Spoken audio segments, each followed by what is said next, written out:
I just thought after uni, I'm just going to pack my bags and go to London. What? A good friend of mine, he said there's an opportunity for being the next Little Mix. Simon Cowell gave this guy a call. Apparently there were 2,000 girls that auditioned, but me and 3 other girls made it. And my family were like, no, you're not doing that. I knew I wanted to sing since I was like 12, like properly sing. My dad would play a song and he'll be recording it back in those days. And I'll just be dancing as soon as it comes on. I'll be on beat as well. Music was my sense of escaping being at home and having to deal with a lot of stuff, you know. When I first got the email to say, can you come and perform at Glastonbury? I was like, no, this must be a like spam email or something. So I had to really check on this. And it was legit. I just thought in my head, okay, I only live once and my life is short. Now, if I'm on my deathbed and I look back at my life, am I really going to feel like you lived the best life you possibly could? Bambi, Yes. welcome to Millennial Mind. Thanks for having me. I'm super excited to talk to you today. And I feel like it's quite funny because I had Satch on like a year ago and now I've got you on in person. I feel bad. I did his over Zoom and like you're in the studio. Oh, it's okay. Don't worry. But I'm super excited to have you on today. But for people who don't really know you, which they should, tell us a little bit about yourself. So my name is Bambi Bains and I am a singer, songwriter and co-producer. Amazing. And when did you get into your singing journey?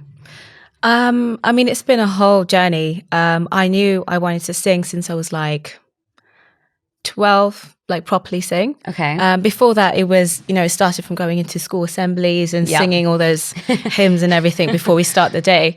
And I just used to love it. I don't know why. I've always been hymns or the singing? Everything, all of it. It was all singing to me. So I didn't really think too much about it. But I grew up in a household where everybody loved different genres of music. And so my uncles would listen to pop, drum and bass, garage. My dad loved trance.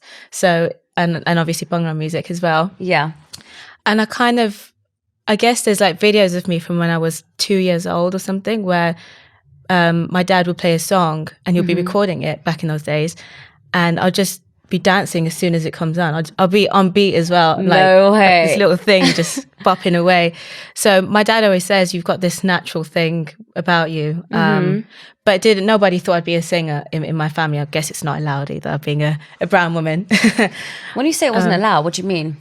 When I said to my family, I want to pursue a music career because there were so many opportunities. I was involved from the dancing aspect. So I started dancing in a Bhangra group and I used to do music videos and all this stuff just as an extra.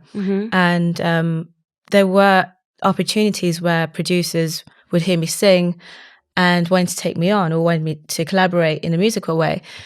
So I thought, this is sick because I'm like 15, 16 years old. Probably 14 when I started. I had braces and everything, so I was very young. And I was like, this could lead somewhere. I don't know where, but there's an opportunity. And I'm one of those people where it doesn't matter how big or small, I'd always take an opportunity. And at that age, it doesn't come to everyone. And my family were like, no, you're not doing that. Really? My grandma and my mum especially, because, you know, I think it's in our culture to say, get a real job, 100%. Be a doctor, lawyer, teacher, blah, blah, blah, blah, blah. And I was like, well, that sucks. But I never gave up at the same time. So I'd be like performing in a different country and I'd lie to my mum and say, I'm just going to my best friend's house for 2 weeks. And she's like, okay. Stop. And you'd go where? Yeah. So like it happened when I went to Africa. I went to Nairobi. You're joking? No. And your mum thought you were at your friend's house in England? Yeah. But what about your visa? Did you need one actually? So my management and stuff sorted it all at the time. Stop. But and yeah. How old are you? I think I was like 16. Yeah, I was 16. Does your mum know this? Or she does for the now. First time she now? does now. She's going to be at home. We joke about it because I think now she's proud of me. Like she'll show everyone my videos and everything. So I can talk about it, but I didn't do anything wrong. So that is amazing. And you knew from that age that music was your passion. Yeah. And how do you think you found that? I think it's a feeling you have in your gut, like your intuition, which makes you feel like there's nothing else you can do better. And I think for me, it was not just music, but anything in the creative field. So whether it's art or if it's dancing or if it's music, I just knew that I was involved in one of those three things, which I've done in my life, was art, music and dancing. You are an incredible dancer and you're so confident. But I want to talk about the confidence thing in a minute. But you told your parents that you wanted to pursue music. They were like, no. Yeah. And then you did all these secret gigs. I did all the secret gigs. It's a funny story. So my first ever single called Zalma, I was 16 when I recorded it, or 17, one of the two. And we got the music video out and everything. And I hadn't told my family about this. My brother knew. He went to the shoot with me. So he was cool with it. My dad's cool with it. But we never told anyone else. And I was in school, came back from school, and my mum, she was by the door and she looked at me like this. Bambi? And she's like, Akia, like, what's this? And I was like, oh crap, this is it's my music video. So what happened was I think my cousins from Canada or America, one of the two, from my mum's side, must have called her as a catch up and said, oh, by the way, is your daughter a singer? And she said no. And she's like, it's Bambi Bains, right? She's like, yeah, but she's not a singer. And they sent her the link on YouTube. And I was like, oh crap, that's how she found out. But the good thing is it traveled that far. So I must have been doing something right. And what did she say? Was she like, you have to stop this? Because I guess you were studying at the same time. You were still going to school. Yeah. It's not like you were going to quit school and be like, I'm going into music full time. Yeah, it wasn't like that. I mean, the thing with me is, I knew it was a dream, but I didn't know where it could go or where it could land. But I was hopeful and I believed in myself that I could potentially go far. But again, you know, the music industry is very fickle. So I made a promise to myself that I'd do the music thing, see where it goes, but also have a backup. So I went to university. I did all that stuff. Also to make my family proud, because no one went to university in my family. So oh, really? You were the first one? Yeah. I think that's why there was pressure. And I've always been that person who I just don't want anyone to feel bad, whether it's friends or family. And I liked pleasing a lot of people. It's just in my DNA. And so I went to university for them, because my grandma said, I just want one person in my family to have a picture with the hat and the little scroll. Aww. And I was like, oh man, now that you've said that, I have to go to university. Yeah. But I guess what I wanted to do was just go into music, but I still went to university. What's interesting, what you've just told me, and what I hear from so many people is like, I believed in myself and I wanted to give myself one shot. And in my own story, I said to myself this March, okay, I'm going to get a studio and I'm going to just promise myself I'm going to upload one video a week. Yeah. And that's it. And it really, really, being persistent and being consistent has really helped. Yeah. And it really has paid off. I mean, it still hasn't paid off to the degree I want it to, but I've seen a significant improvement from just believing in myself. But at such a young age, when you're clouded by the opinions of other people, it's so difficult to believe in yourself. Yeah, absolutely. So what was it about music, and what was it that you had within yourself to be like, I have to do this? Especially if you're a people pleaser, by the way, as well. Because it's easy to be like, okay, they want me to do that, and I guess I don't know if I'm going to make it in this. Yes. And I can just go into business because you studied at a business school. What made you think like, no, I have to do this? Again, it's one of those things inside. Like, I've always been someone who likes to do things that scares me. So I'm an adrenaline junkie. I love speed. I want to, fall off a plane. I want to do all this crazy stuff. And I can't lie, the music stuff scared me. And I think that's why I wanted to do it more. It's really weird. I have this thing where I like to put myself in danger and all this kind of stuff in a good way though. Yeah. Like, I'm still careful. I don't know. I think the more people tell me I'm bad at something or I can't do something, I want to do it more. And I think it has the opposite effect. So if someone kept saying, oh, you're so sick, you're this, yeah, do it. I kind of feel spoiled and I feel like I shouldn't have to work hard enough because I've already been given that praise. Wow, I'm the opposite. Yeah. So I go by like positive affirmations. So if someone says like, you're amazing, I'm like, I have to be amazing every time now. Yeah. So every time I have to be bigger and better because their amazing level was here.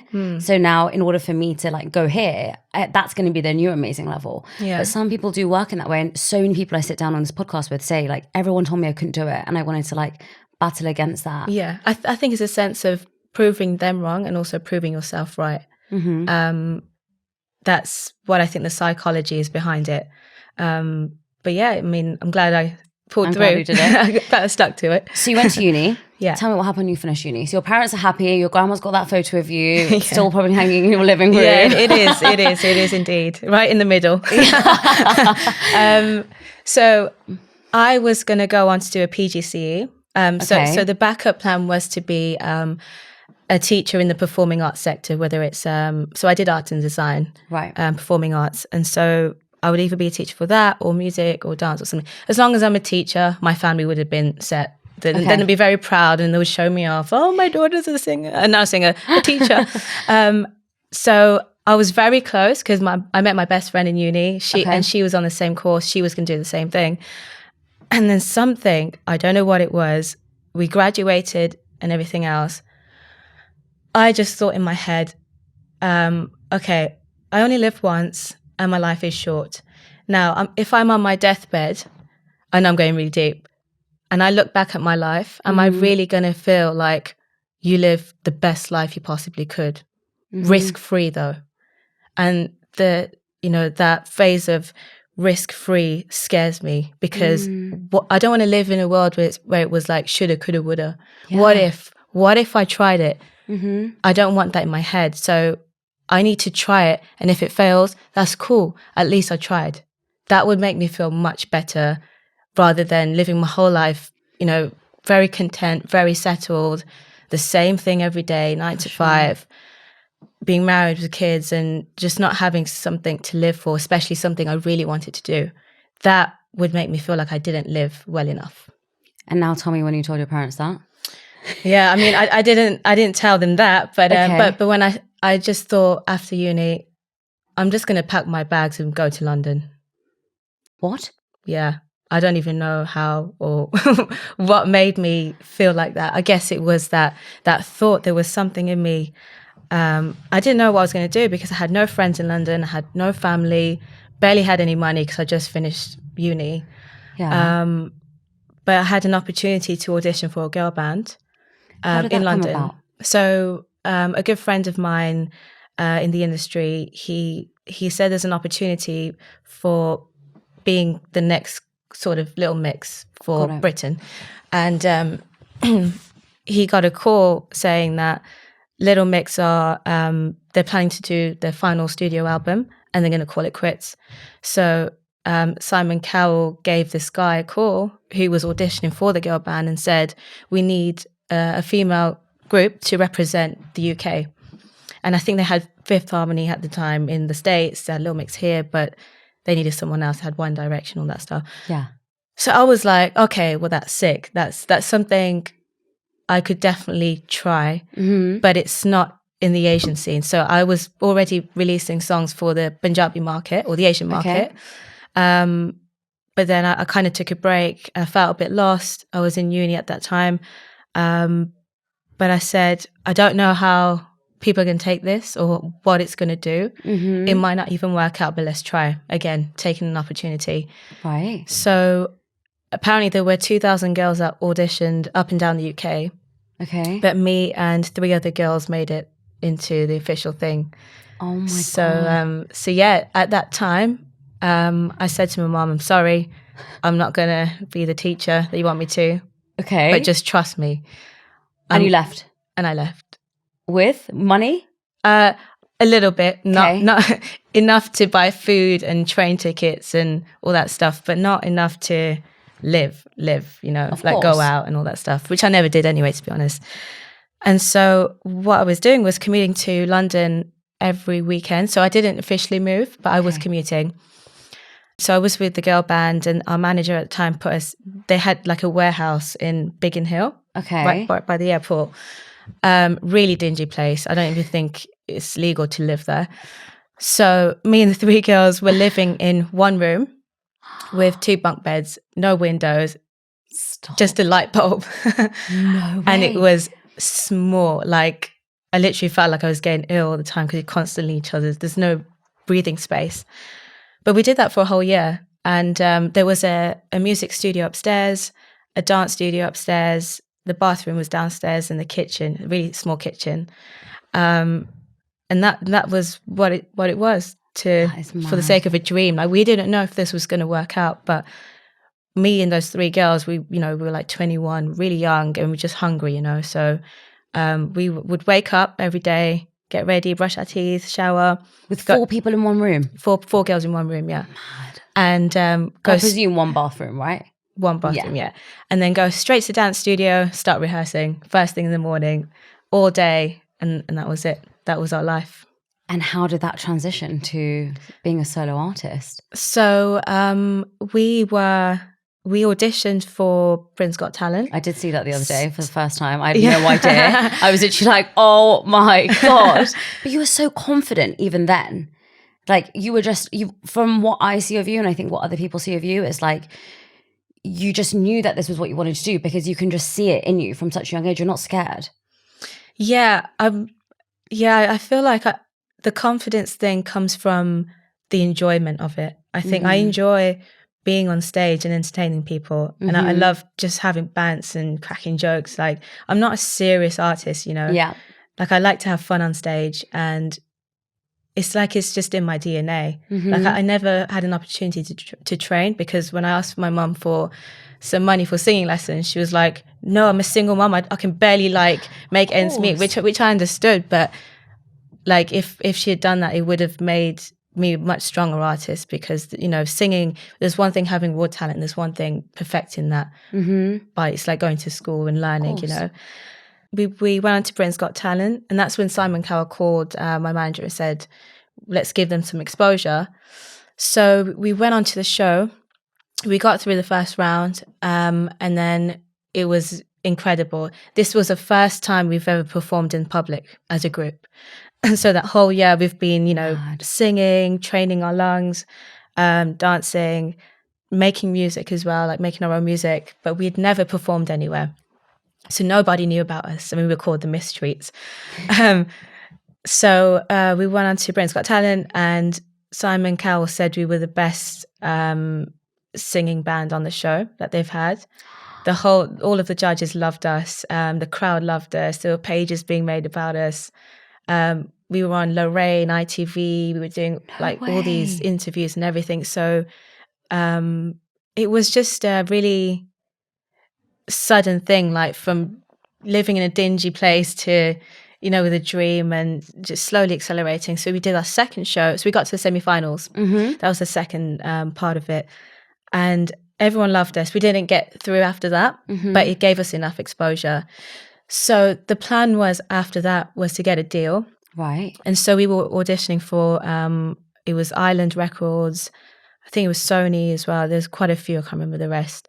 And they all loved us, but Little Mix still wanted to continue, which meant we didn't get the deal. Otherwise, we could have been the next British girl band, which would have changed my life. But just to know that that's something that could have happened, and I was able to be part of it, and I was picked, that is enough to say, again, I tried, And how old were you?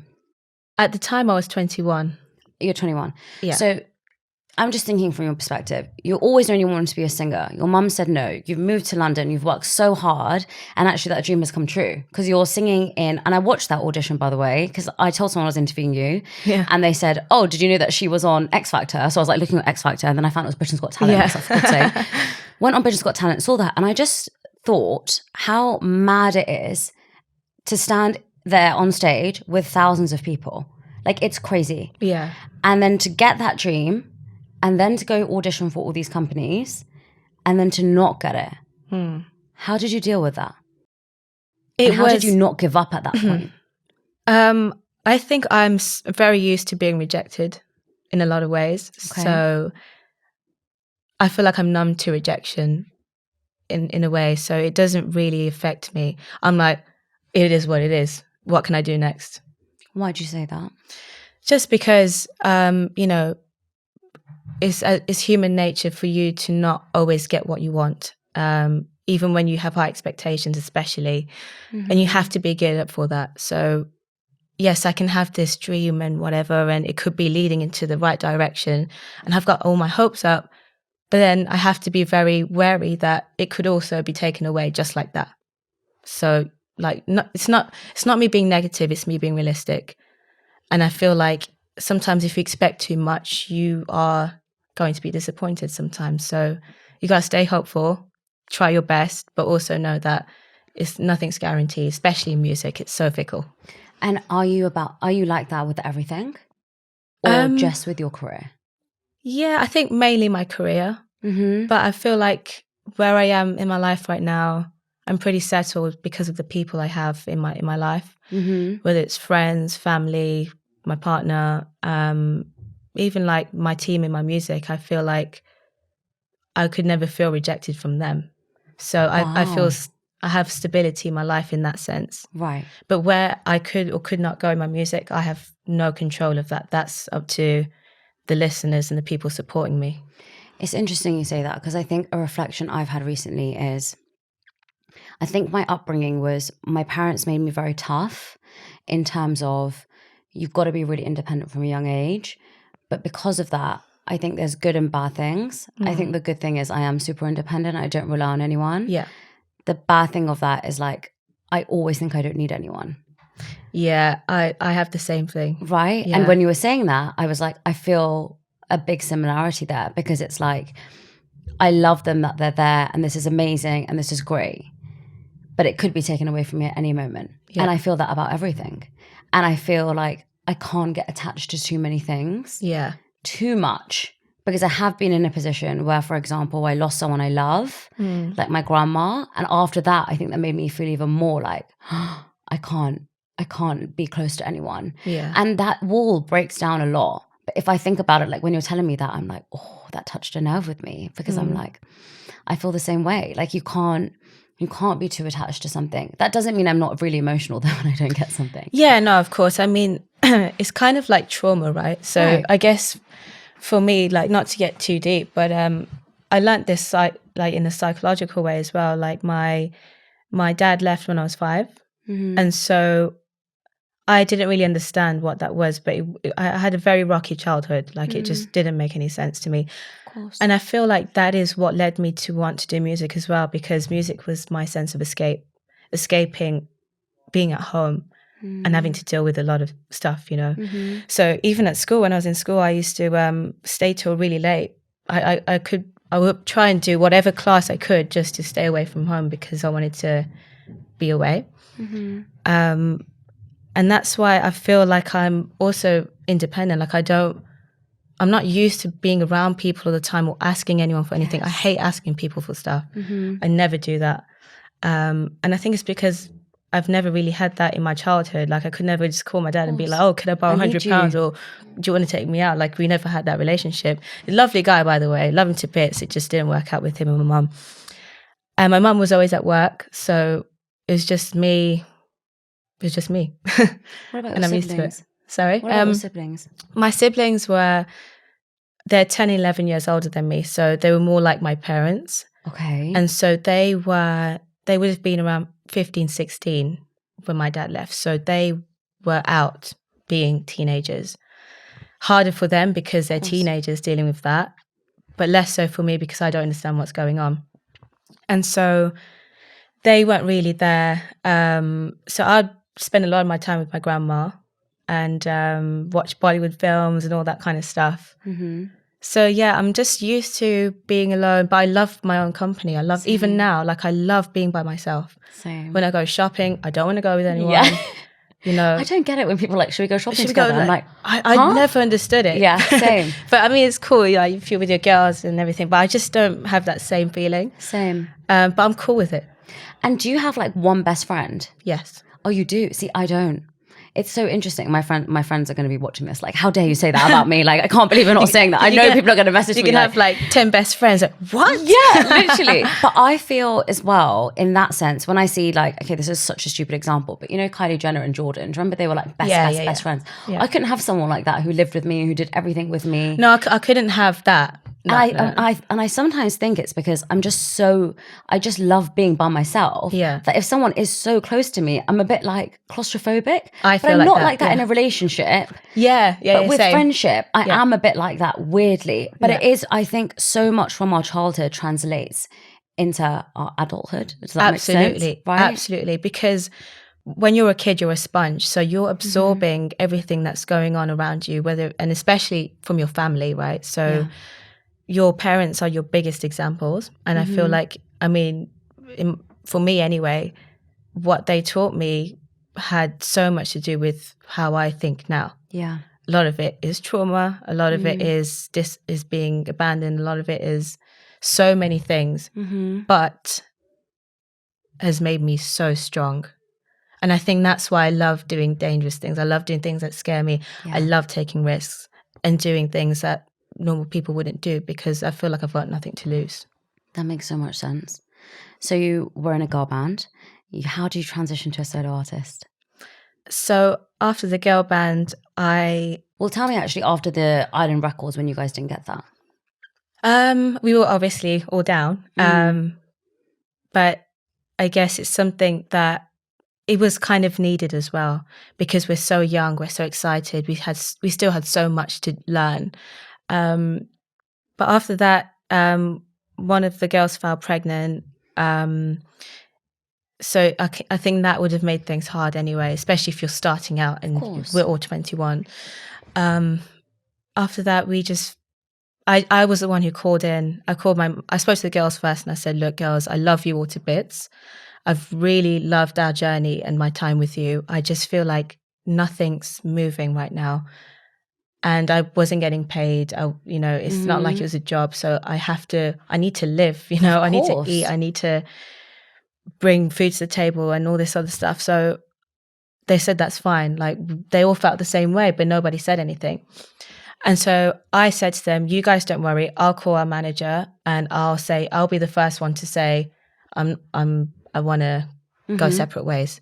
So you guys don't have to do that. And so I called him and I was expecting him to say, no, you can't do this. Da, da, da, da. Managers can be sometimes like you kind of on a latch. But he was cool with it. I said, thank you for everything you've done and the opportunities that you've created. But I have to be honest, like I feel like I'm not doing enough. I feel like I'm not getting anywhere with this. I've spent a whole year with you guys, working for free, rehearsing every single day. But nothing's come out of it. And I know you guys tried your best, but I need to do my own thing now. He said, that's cool. Like, I completely understand. And, I wish you all the best. And if there's anything you need, just call me. And that was it. So it ran much smoothly than I anticipated. So after that, I took a little bit of a break. I was going back to my mum's house and trying to figure my life out. And I know deep down she's probably thinking, yeah, I told you, be a teacher. But I knew I'm going to make it work. Whatever it is I do, I know I have to do something. And so I was contacting a lot of producers and writers who I knew from the industry or knew of. And we just started making a lot of music and everything like that. And this isn't just like an overnight thing, right? This was a period of 5 years. Wow. Yeah. So I would have been 25. Well, 4 years actually. I was 25. Oh my gosh. And that's when I met Shay, who produces a lot of my music now. Yeah. And it's a funny story because I invited him to my house, and it was one of my friends said, you need to meet my mate Shail, they call him. Right. That's his real name. And I was like, okay, cool. And started showing me his music and everything like that. And I was like, there's no harm in me seeing him. So he came to my house with my mate, and we were just sharing music. And we just connected. So initially we were just meant to launch one song, and that's it. Okay. But we went to the studio, we started, it's like the more time we spent with each other, things were just clicking, and just our vibe. It's like we're exactly the same. Like, I'm like his brother, he's like my brother, it's that kind of relationship. And we've got the same taste in music, and we have this sort of mainstream vision, like bringing Asian music into the mainstream world, because we grew up listening to mainstream music as well. Yeah. And it's funny, like we've created Big Bounce, our own label. We're the founders. We've made a studio together. We've released so much music together, and we perform everywhere together now. And it's funny because Shay was in the same position as me in the time of the break. So he launched a song with Genuine, had a Bollywood actress in the music video. So, and he was touring with like Next, 112, and all these big American stars. So he has had a massive, like, you know, moment. But after that, I think there's a lot of things that, you know, took his confidence away and took my confidence away at the same time. And we've been on this journey. When we found each other, it's like this was meant to be. Yeah. We were both in this place. We both felt a bit, you know, depressed with our life because he also had the same thing about he didn't go to uni and, you know, his family weren't supportive and they were looking down on him like, you know, you should have listened. But now this is why we try to work as hard as we can together, and we have the same vision because we've been through the same journey. It's crazy to me that it's taken, like you're telling me about this 5-year journey, because people, when they look at you now, 10 days is hard. 10 days of not getting the immediate reward is difficult. Yeah.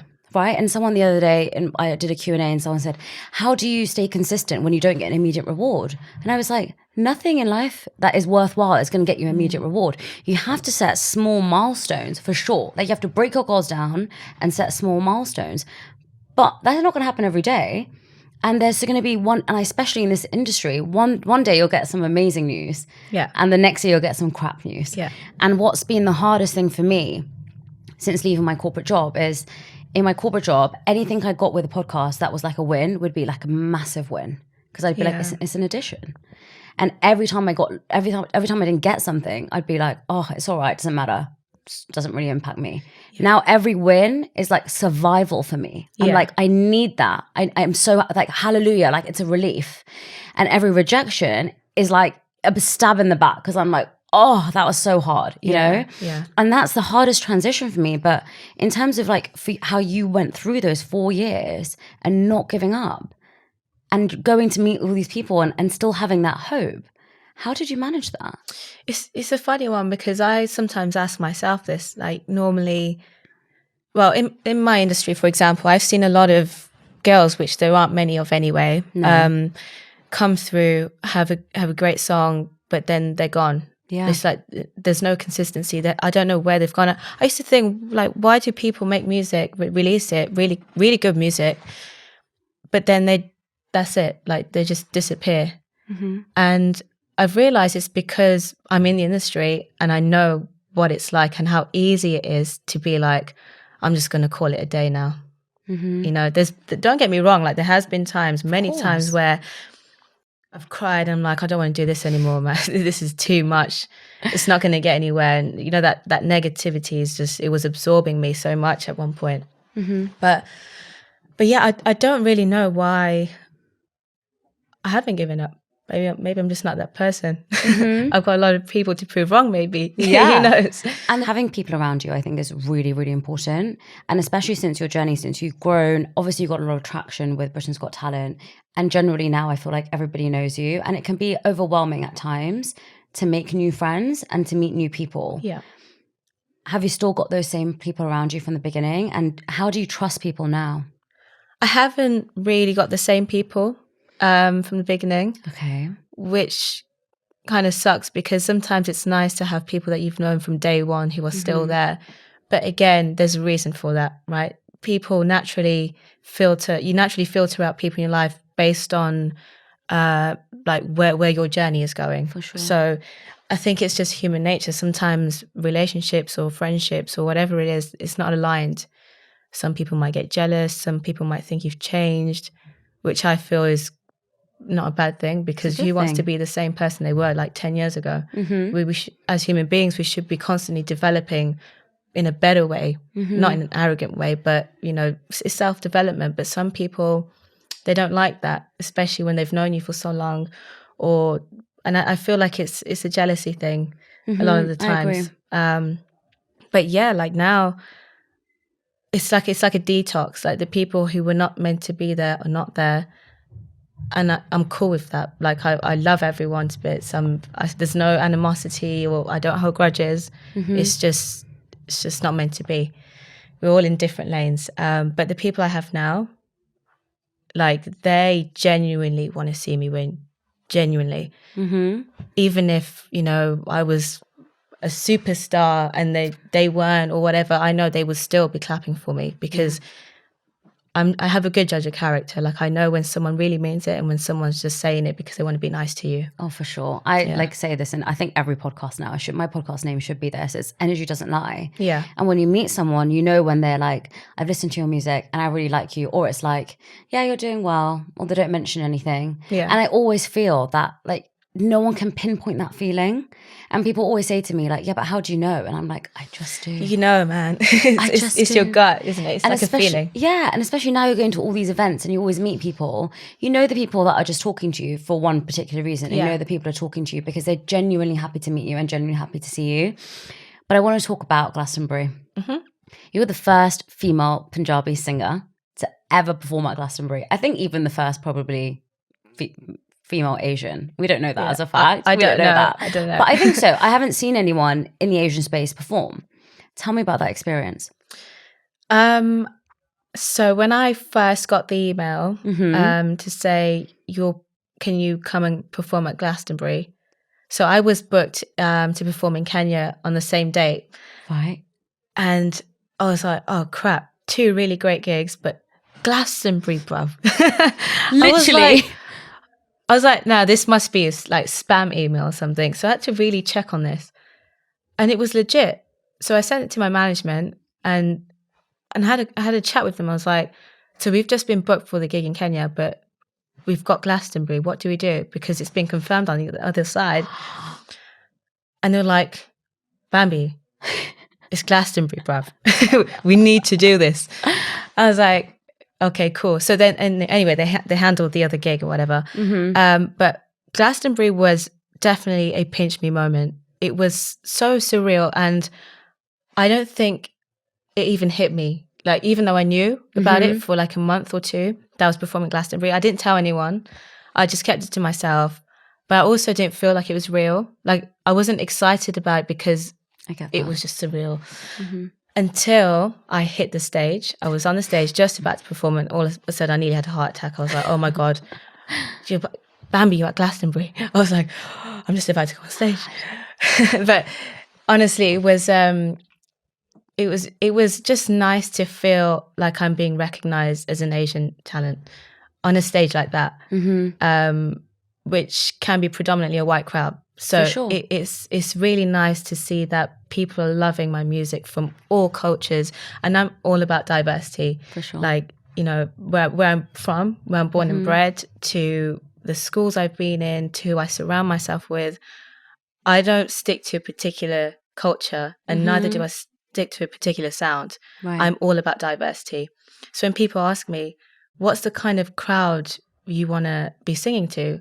I say, I don't want just Asian. Yeah. I want white, black, and Asian. Yeah. I want it to be mixed. I want everyone to.